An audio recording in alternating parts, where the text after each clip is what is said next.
It is Matt Mosley, and it is right after Baylor has beaten University of Houston in Houston in those Oilers uniforms because everybody knows the University of Houston and their great association with the Houston Oilers. Very weird.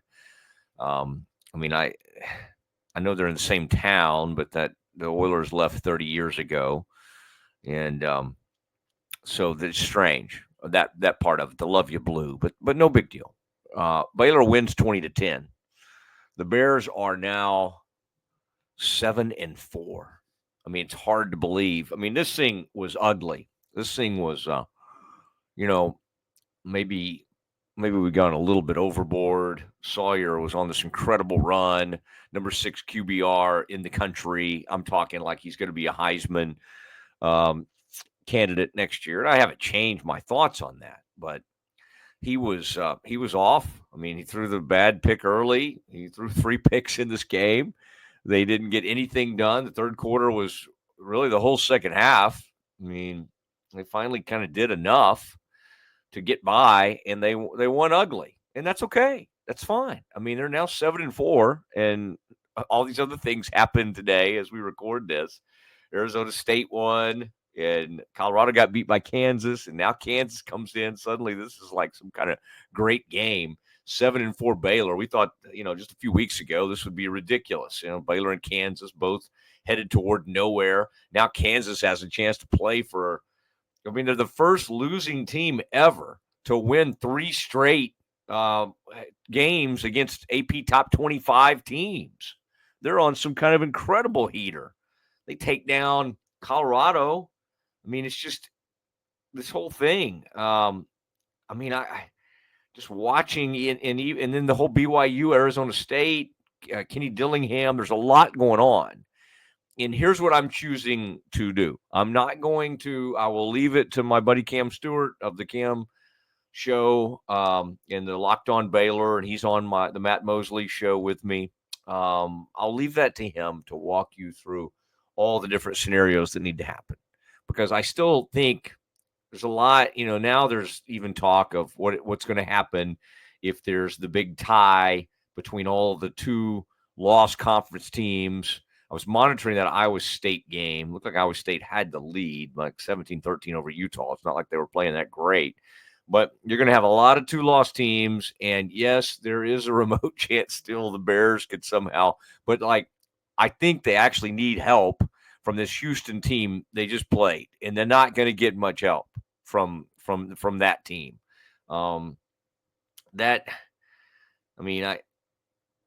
It's just, again, all that's convoluted. I was just trying to sit here and think because the who Houston finishes out with, it's one of these teams that's involved, and so you would actually need Houston to knock off one of these teams, and so that is problematic.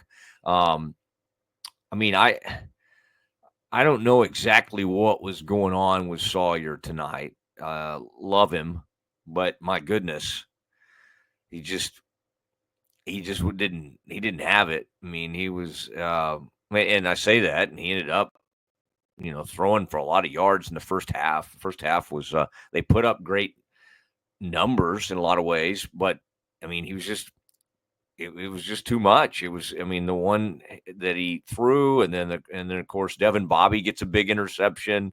Snacks had a huge interception. Lemire finishes it off. Snacks, much like a recent game. Corey kind of sealed one recently. Snacks made a huge interception in a recent game, one of those road victories. I mean, these guys just make plays, and they weren't tackling in the third quarter. I mean, Houston, God love him. I mean, Zion Chris is just he can't really function. In the third quarter, they did a few things. They got a couple of plays. They started hitting, and thank goodness they missed one field goal. The guy pulled it, and then they hit one, and were within a touchdown. I mean, it never felt totally. I mean, I never felt comfortable, but I never felt that scared because they were so bad, and part of that is Baylor on defense and making good plays. Part of that they're just inept, and they're one of the worst teams in the country in the red zone. Talking about Houston. And so, again, you're not going to win every game like you did against West Virginia or going away or even the Oklahoma State game or Texas Tech. I mean, they had all TCU. They put up a lot of points in those games. It just wasn't, I mean, it was ugly. They couldn't get possessions. They finally got one possession.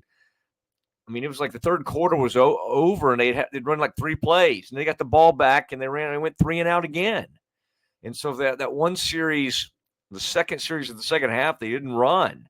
They didn't run the ball. It's just like, let's drop Sawyer back, 3 straight times. It's kind of like, wait, Bryson probably is your best option right now. And Houston does have like really, and Dave Aranda had warned us about this. I probably didn't believe him, even though I had read and looked at some of the stats and it indicated. I know they had, but man, when you see them play, and when you see those defensive tackles, they are talented. I mean, those guys are really, really talented. This was a game where, the defense, they just had Sawyer's back. I mean, there's nothing else to it. He's got a pick six. I mean, it's the only reason they scored a touchdown, obviously, and threw the bad one early and then throws another one late. So he's got 3 interceptions. But let me talk about the offense first, and then, we'll finish out talking about what all this means. Michael Trigg, who was like at USC and I believe like at Ole Miss, I mean, he's just kind of had a little mystery tour, and we had heard good things about him, in terms of what he was doing heading into the season. I was a little shocked that Michael Trigg was somehow like a single-digit guy. I didn't really think of him, given his journey, didn't really strike me as some kind of huge leader on the team or something like that. And yet, he missed a game earlier this season for like disciplinary reasons or whatever. I mean, tonight they just decided, you know what, this is going to be a great matchup for us. And whether it was across the middle, he catches one on the move. He just reaches up with his big old mitt and just catches it with one hand. The high point he had to, Baylor's first touchdown, I like everybody else. Everybody watching the game thought it was, it was a non-catch because of what he did. He high points it. He's got it.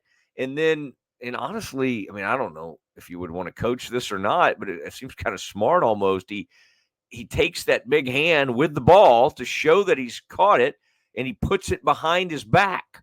And the defensive back then knocks it out. Well, all that happened quickly enough where it's like, wait, we've got to look at this. That can't be a catch. Well, it was absolutely a catch. It was absolutely a catch. And I don't know why. I mean, my gosh, I watched the Calvin Johnson catch, and I know, well, that led to a huge debate in the NFL about what's a catch and was it a football move and this and that. Well, that, again, when they slowed that down, he did everything in the world for that to be a catch.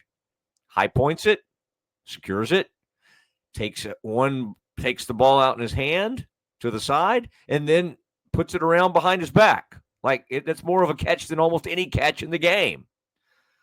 And then he has the long, he was unbelievable. I love Ben Sims, don't get me wrong. And he's he's had a nice little NFL career so far, and he's done some good things. He was really good. He was one of the best tight ends Baylor's had, really. They had good ones over the years, but they just didn't use the tight end a lot. Even with Bryles, the tight end they had some fine ones, but they didn't use them a lot.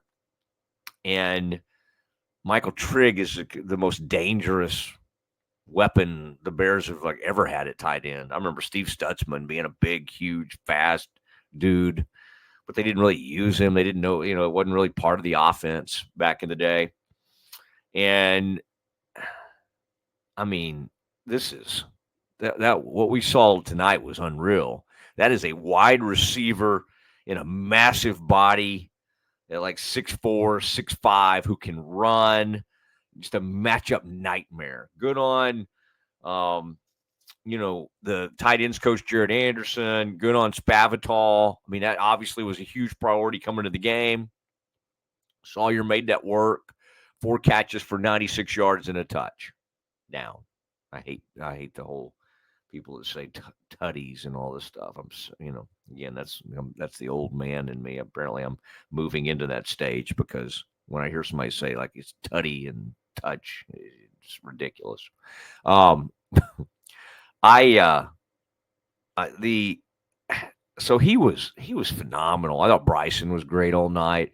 I had a problem with you're down there late in the first half and you're third and goal about the 2 yard line, maybe almost the 1.5 yard line. Dawson had backed his way kind of toward the goal line. Really tough run right there. And again, Bears, the stats won't bear it out. Stats suggest that Baylor ran it, 2.5 yards to carry. Well, a ton of those were either sacks or, people caught behind the line of scrimmage. And then, of course, that ball that went way back that I guess that's technically a sack since he was back there in the Wildcat package. But I didn't understand why when you have Dawson and you have Bryson, and for the most part lately you've been controlling the line of scrimmage, you just bang that thing in. You hand the ball off, do whatever you need to do, sprint out, throw it even. But don't. Trying to get cute, wildcat that thing down there on the goal line. Come on. I didn't love that. Spavital has been unbelievable during this stretch. He's been so good. Somebody may try to hire him. I hope not. I hope the Bears get to keep him. But no, that's not wildcat down there, third and goal. You got a chance to go in 21-7. Give me a break. Big night for Zay. They call him Isaiah Hankins, the kicker. I saw a kicker last night in a high school game nail a 45-yarder. That was exciting for the Lake Highlands Wildcats. And then tonight, Isaiah 45, then hits a 50-yarder. Those are always tricky when you're wanting to go ahead and go up 2 scores, but you hate giving them a short field, even though they're horrible on offense. You just can't. I part of that is you just don't you shouldn't respect that offense. They just can't. They really couldn't function. Although in the third quarter they did finally do some things, and the quarterback made a couple of throws, at least on third down. He made a couple of throws to the middle of the field.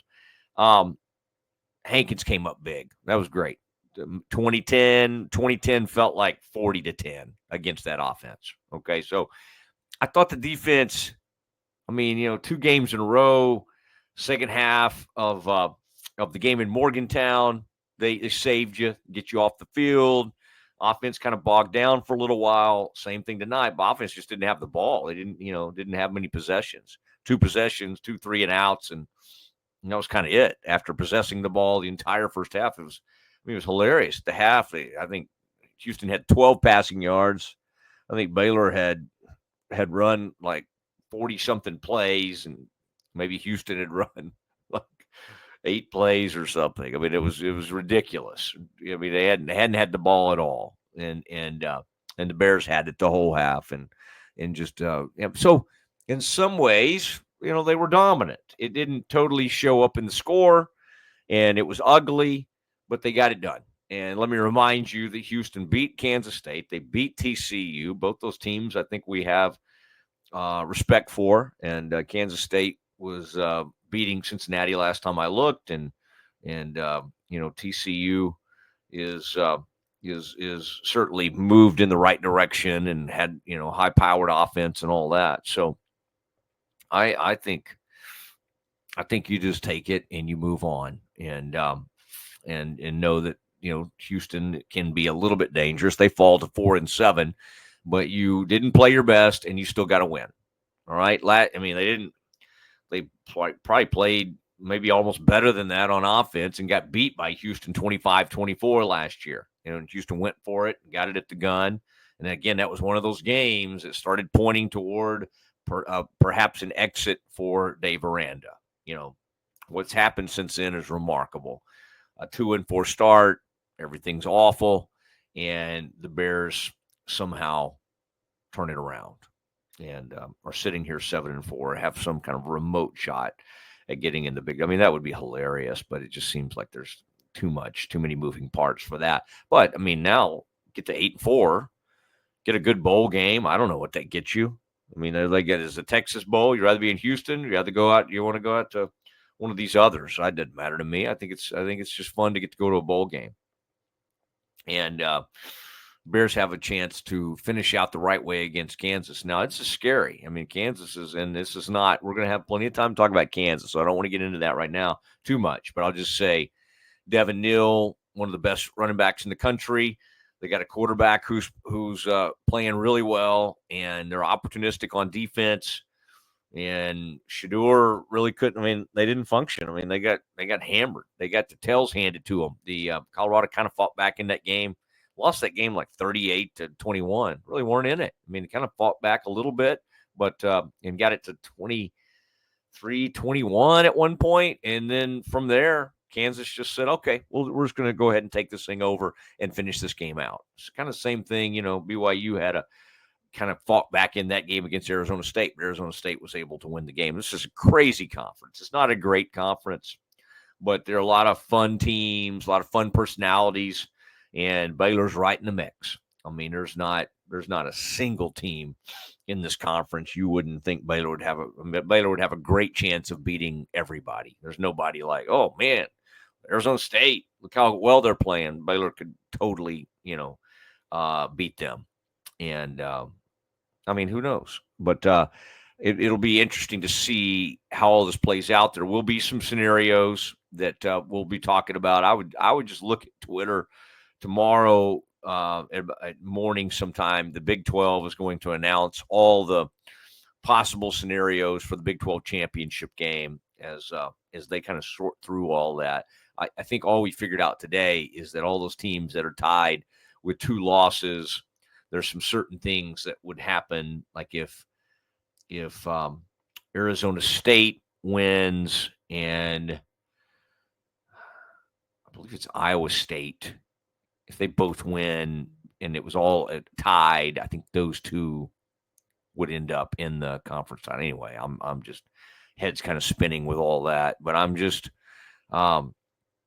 when you start 2-4 and when you're in the situation Baylor was in, you don't complain. I mean, it's concerning a little bit because it's just Houston is not good.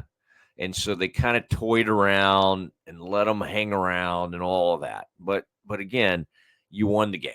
And hopefully against Kansas at home, big crowd, be anxious as we record this. I imagine maybe later tonight word will leak out or maybe tomorrow about when that game is. It was one of the ones that they gave it the 6-day window to be able to wait on. So I've heard a couple different things. I've heard it won't be in that 2:30 window. Night game would be fun. Night game to finish it out and have a great senior night and just have everybody there at McLean would be incredible. So different things to talk about there. Trying to think if anybody else I need to mention. I mean, all those interceptions were great. Lemire, Devin Bobby, Corey Gordon Jr. had a couple of huge hits. Let's keep our eye. Yeah, I hated it that happened late. Bryson Washington. Let me think. No, Josh Cameron got hurt, and we'll see what the result of that is. I'm sure they were checking him out, just going through perhaps concussion protocol because a guy came in I don't know what targeting is. Like if you can lead with your forearm and go straight to the head of somebody, like a violent hit like they did against Cameron, who made a really nice 4th down. Yeah, what a tough dude. Makes the catch and then has a dude tee off on him and puts a forearm to his, like you saw in the 1970s and 80s, forearm to his head. And refs take a peek at it and no targeting, no target. Okay, I guess do you have to lead with a helmet? I mean, was he not defenseless in that? I mean, he's still kind of in the mode of trying to make the catch. I mean, to me, that's the definition of defenseless, where he was at that point. And they come in with a forehead and then call. So he's a key piece to this thing. And so we'll monitor what Dave has to say and check on that injury. I thought, I mean, again, Corey Gordon Jr. is a hitting machine.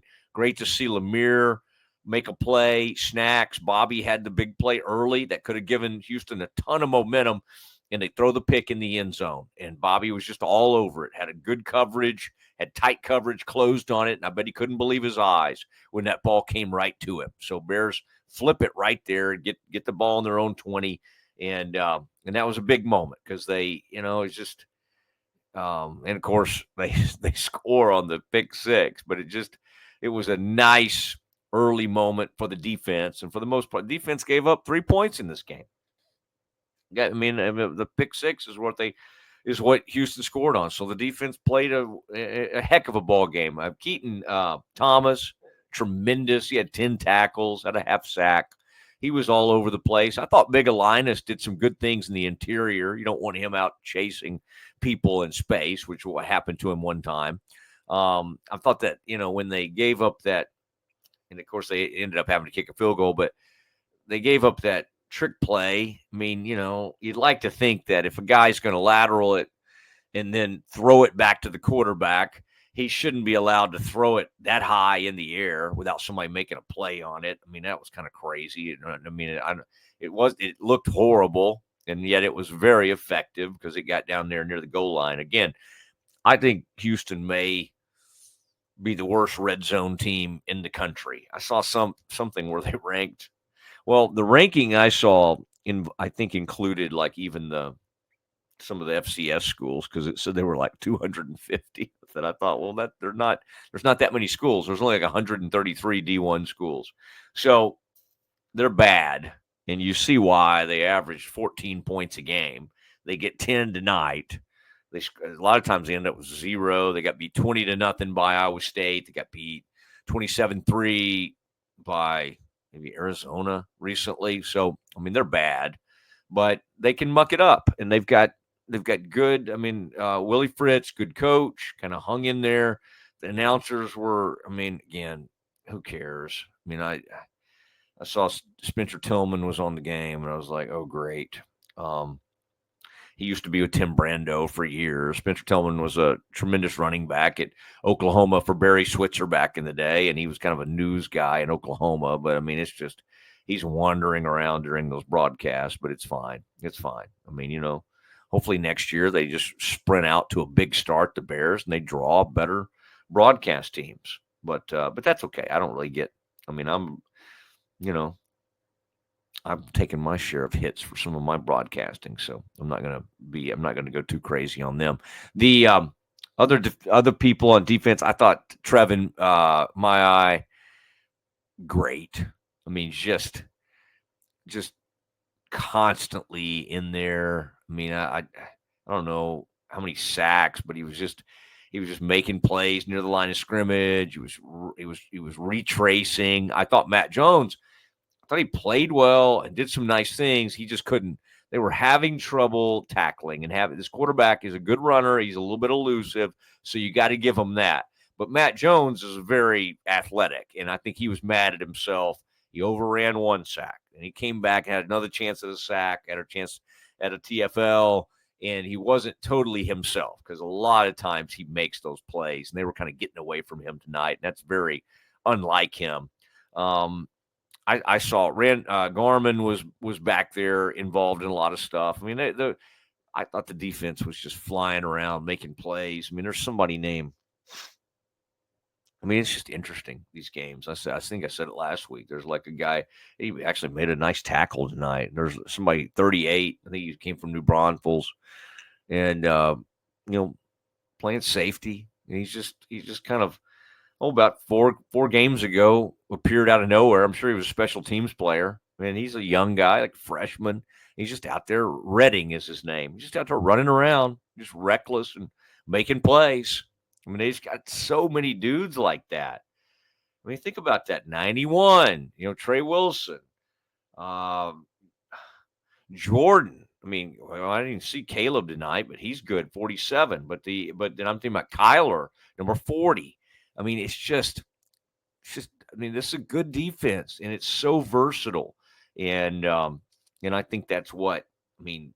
I think that's what Aranda probably loves about it is he's got so many different guys you can run in there. I mean, it's like I'm not even thinking about Lemire, and then Lemire makes he kind of seals the game at the end, and Snacks makes a great play over there. These guys this is a really um, this is a fun team, and this is one of the great turnarounds in school history.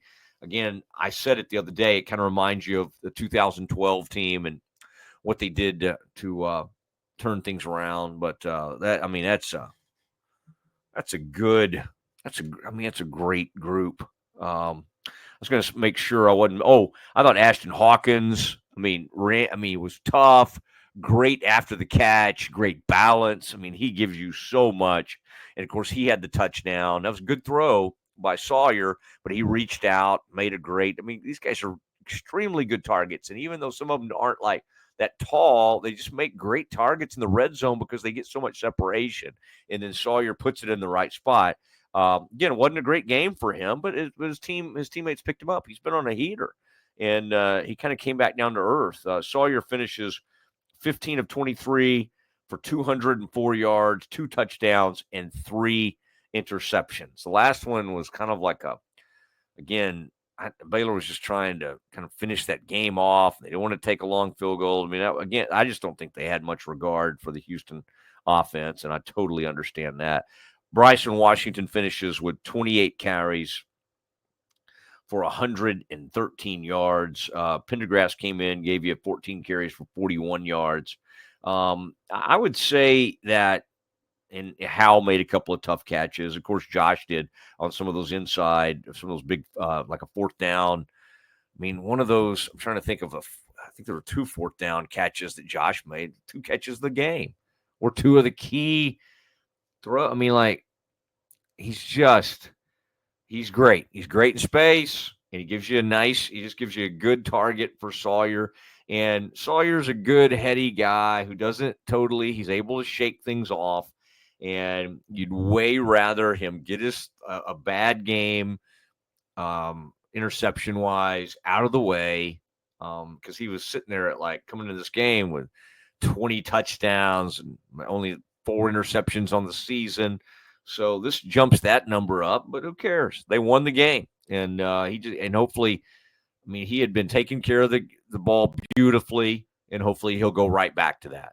So I think everything sets up for a great game next weekend, next Saturday. I don't see why in the world there wouldn't be a packed house for Kansas, and I know everybody will be talking about the other big game in the state. But this is going to be a good one, and I think a lot of Baylor people will be excited about it.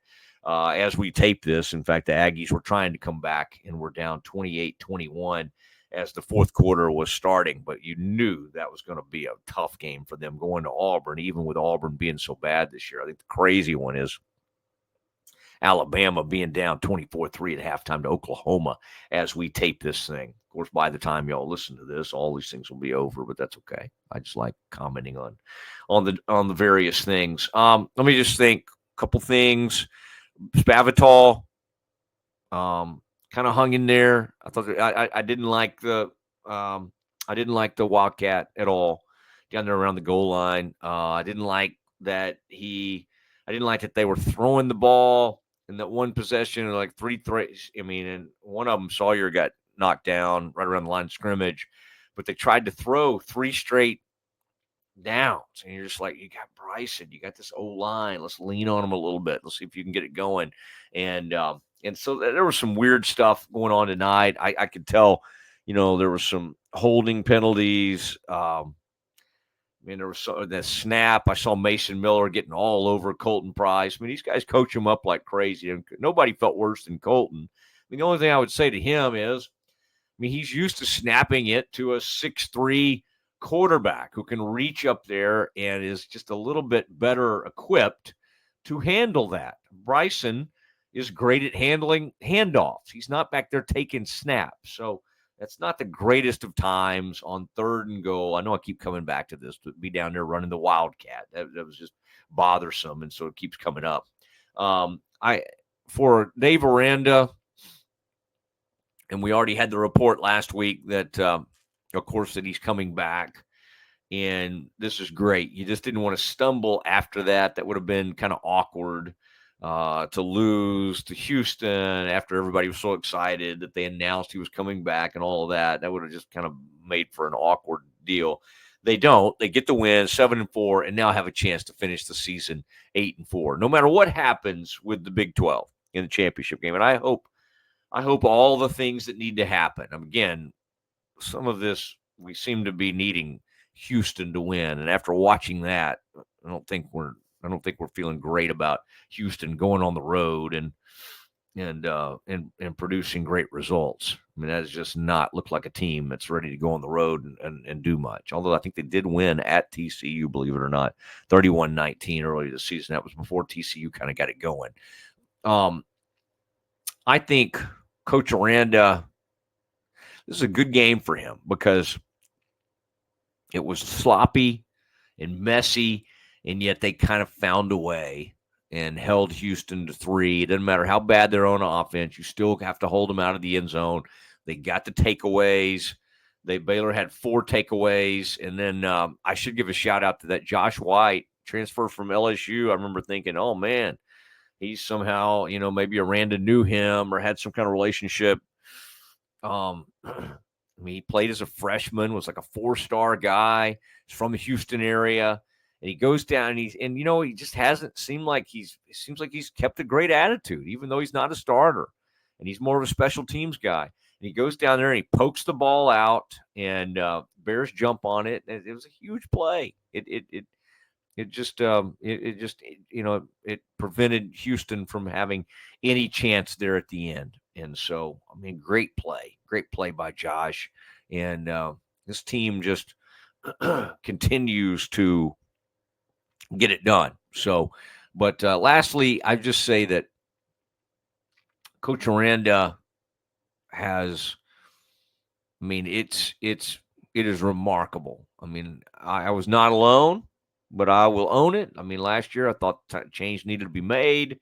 It was demoralizing. They finished 3-9. So kudos to Mac Rhodes for honestly going against the grain. I mean, I don't think the fan base wanted Dave back. I think everybody was ready to move on. I think the administrators, including Mac and Jovan and others, I think just felt like they had some feeling and understanding of Dave that maybe some of the rest of us, whether it be media, fans, whatever, didn't fully appreciate. And of course, they're the ones seeing him every day and seeing how he relates to everybody and seeing what that's like.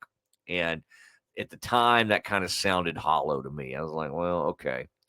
And then the start of the season, it was ugly and it was uninspiring, and it looked like a slow march toward regime change, much like what we're watching with the Dallas Cowboys. And he flipped it. I don't know what happened after the Iowa State. It's remarkable. But once it started, the momentum started. The Texas Tech thing was the big breakthrough. Texas Tech got a victory today over Oklahoma State, by the way, in Stillwater, 56-48. So that's an old school Big 12 type game. But Dave is like, I just think his uncanny knack for being able to almost tune out everybody was kind of his superpower in this thing. Because if he had been listening, whether it be to the media, fans, message boards, any of it, I mean, he would have known everybody had basically moved on and we're done. And he and that team and that coaching staff kind of hung in there. And now, I mean, there's a great opportunity to close a nice, talented, maybe second or third best class in the Big 12 for 2025, and then keep building. It's, you saw Billy Napier with Florida getting a big victory and against Ole Miss, and they improved to 6-5. And Aranda, think about that. It looked like Aranda. It looked like Napier. I mean, there were guys that were headed the wrong direction, and now it's all changed. And we were hoping, we were like excited for basketball season. Now we're like, no, this is, I mean, we will be excited for basketball season. But that time, it's different because now we can focus in on going to a bowl and all the fun things that come along with that right around, and again, we'll keep you posted on that. Maybe as they get closer to that and they'll finish hopefully 8-4, beat Kansas. I haven't seen a line on that game yet. Here's what I would imagine. I think Kansas is playing great, but I bet Baylor is favored by like 3.5 or 4 at home. Even as great as Kansas is playing, and they're knocking off everybody. I just think, and it maybe even be as high as 5. But I think that's where it'll come in. But just truly remarkable stuff. And this is, I don't, it's kind of like I thought this about the 2012 team. And then, of course, they won it in 13 and 14. I don't know. I think they may be the best team in the conference right now. It's crazy. It's crazy, I know. But that's where I think this thing could be. And if they finish and really finish in style against Kansas and get it to 8-4, they can go have the Big 12 title game, and that's all fine. But, man, what a unbelievable launching point for the next season. And again, kudos to the administration, Mac and everybody, for sticking with him, even when it was extremely unpopular. And you can say, well, it was money or this or that or holding the class together. It doesn't matter. They did.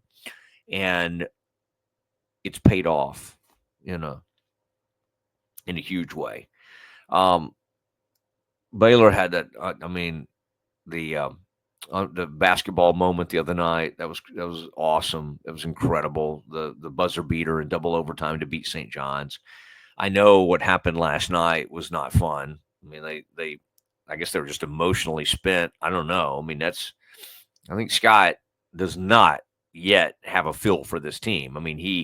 You got to start playing these games, and the staff's got to get. This is all new staff, new players. It's not like you have a bunch of guys that, a bunch of continuity. You got none, and you got Langston trying to come back from an injury, and that's going to be a slow process. Hopefully they'll have him going full tilt about the time conference rolls in.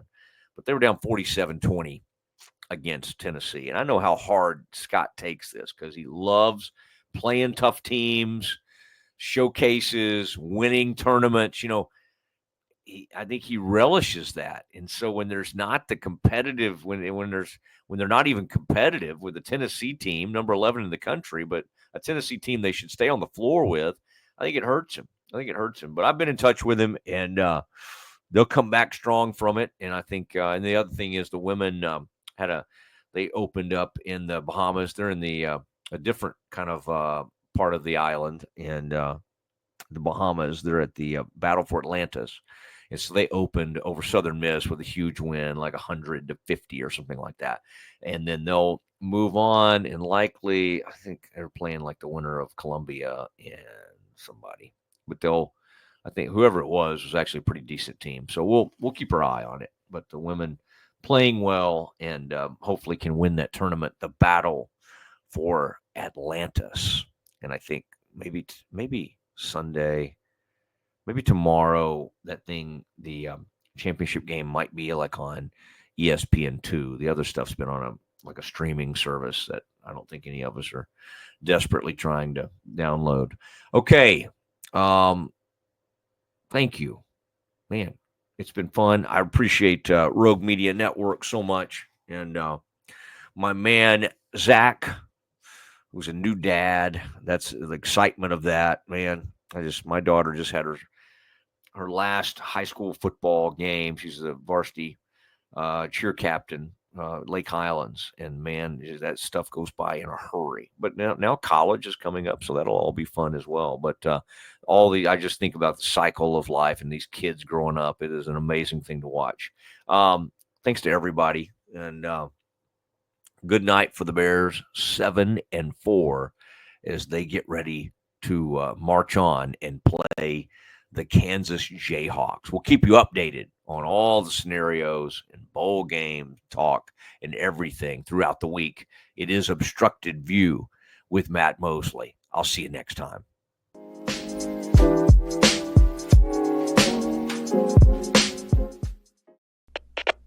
We are Rogue Media Sports.